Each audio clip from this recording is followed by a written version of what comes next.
Hello guys! For today's video, may bata. Maray ko guys! Makulit, naakyat sa taas. Nay! Sabunutan niya ako, Nay.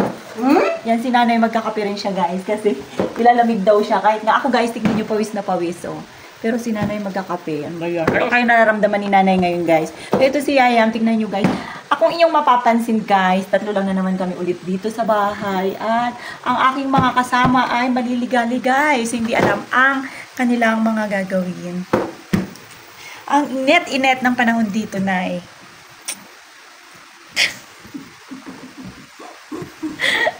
Diyos mio, hindi ko ba alam kung anong nararamdaman ko to guys. Init. Baha ulan mamaya ng malakas. My God, huwag naman sana. Parang ano Nay? Iwan ko sa Tagalog ngayon, hindi ko Maalinsangan. Mainit na makulimlim ang panahon na may pakialamerong bata na nandito sa itaas guys. Baka mamaya magkabasag-basagan na lang yan dyan. At alam nyo ba guys, meron kaming pagkain dito. Ito ang tawag dito ay pop rice. Ayaw naman ni Yayam, ayaw niya kainin kasi hindi pa kaya ng kanyang hindi kaya ng kanyang ngipin.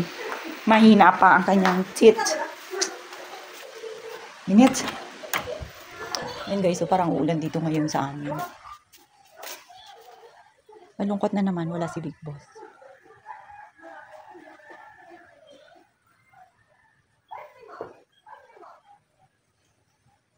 Malungkot ang buhay. Wala tayong kasama. Walang maingay. Ganun pala guys, no? Pagka walang maingay sa bahay, malungkot din. Mga naglalakad-lakad. Tingnan muna tayo guys ng kapaligiran.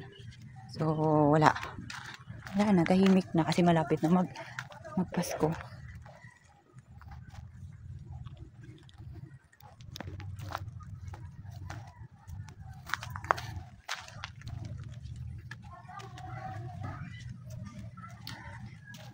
Ang hirap naman ng mahabang buhok.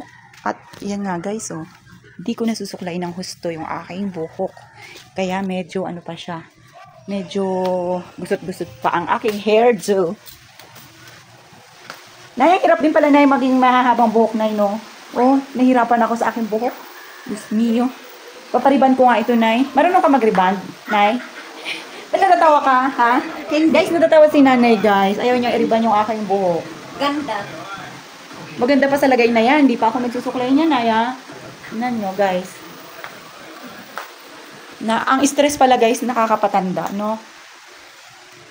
Sobra.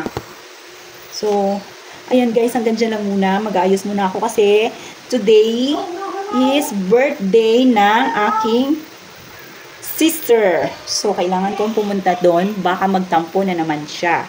So, that's all for this video muna, guys. Bye-bye!